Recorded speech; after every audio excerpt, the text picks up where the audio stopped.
Before the spotlight found her, the blues found her. Gertrude Pridgett traveled the South on roads that were more dust than dirt, carrying a voice that could stop a crowd before she even stepped on stage. Columbus, Georgia wasn't a big city, but it was loud with music, church hymns, work songs, street rhythms. And somewhere in that noise, a young Gertrude learned she could bend sound to her will. She didn't sing at people. She sang to them, about heartbreak, joy, survival. And the crowds followed her from town to town, hungry for a voice that sounded like their own stories. Before the spotlight found her, the blues found her. Gertrude Pridgett traveled the South on roads that were more dust than dirt, carrying a voice that could stop a crowd before she even stepped on stage. Columbus, Georgia wasn't a big city, but it was loud with music, church hymns, work songs, street rhythms. And somewhere in that noise, a young Gertrude learned she could bend sound to her will. She didn't sing at people. She sang to them, about heartbreak, joy, survival. And the crowds followed her from town to town, hungry for a voice that sounded like their own stories. By the early 1920s, Gertrude Pridgett had become Ma Rainey, a name that carried weight across the South. She wasn't just a performer, she was a force. When she walked into a room, the atmosphere shifted. People leaned forward. Conversations paused.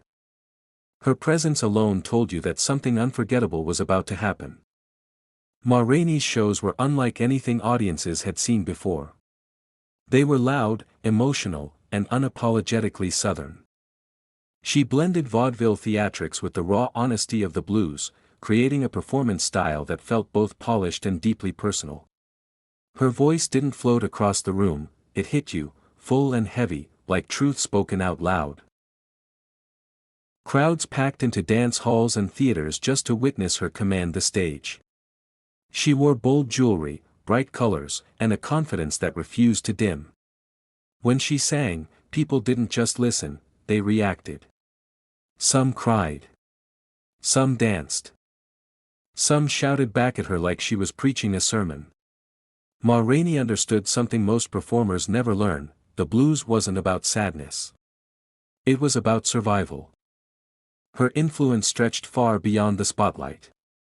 Younger singers watched her closely, studying her timing, her delivery, and her ability to connect with an audience.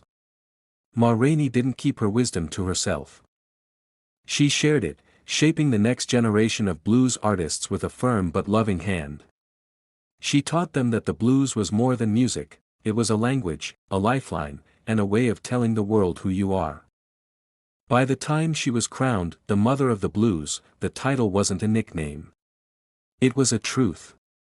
She had carved out a space for the blues to grow, evolve, and eventually take over American music. Her voice became the blueprint. Her style became the standard. And her legacy became the foundation that countless artists would stand on for decades to come. Behind the curtain of fame, Ma Rainey was building something far more powerful than a stage presence. She was constructing a business empire in a time when black women were expected to stay silent, stay small, and stay grateful. Ma Rainey refused all three.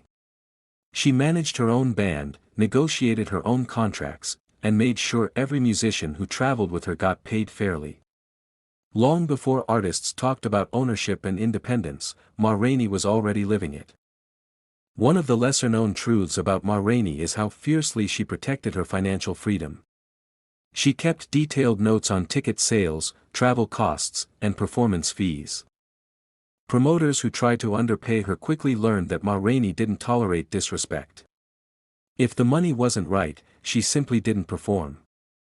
She understood her value, and she demanded that everyone else understand it too.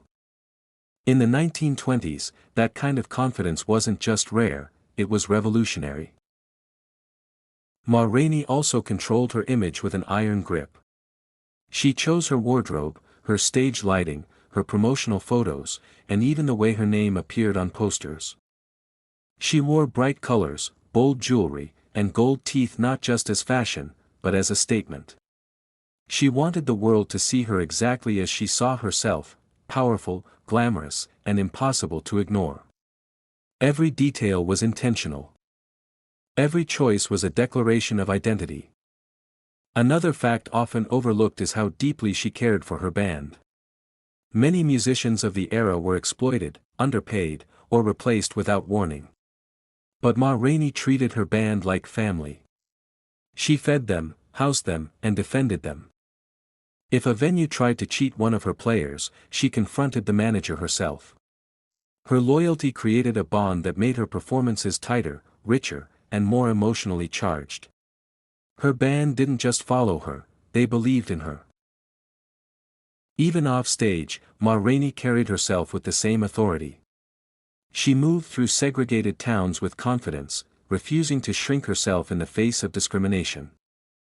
She traveled with a chauffeur, wore expensive clothes, and lived in a large home in Columbus, Georgia. These choices weren't about luxury. They were about visibility. Ma Rainey wanted young black women to see what was possible. She wanted them to know that success didn't require permission. By the height of her career, Ma Rainey had become more than a performer. She was a business leader, a cultural architect, and a symbol of independence in a world determined to limit her. Her power didn't come from fame alone, it came from discipline, strategy, and an unshakable belief in her own worth. She didn't just sing the blues. She owned the blues. And she made sure the world knew it. As the years moved forward and the world of music began to change, Ma Rainey's influence didn't fade, it deepened. Long after the tent shows folded and the Paramount studios went silent, her voice continued to echo through the generations. What most people don't realize is that Ma Rainey shaped the blues in ways that still ripple through American music today.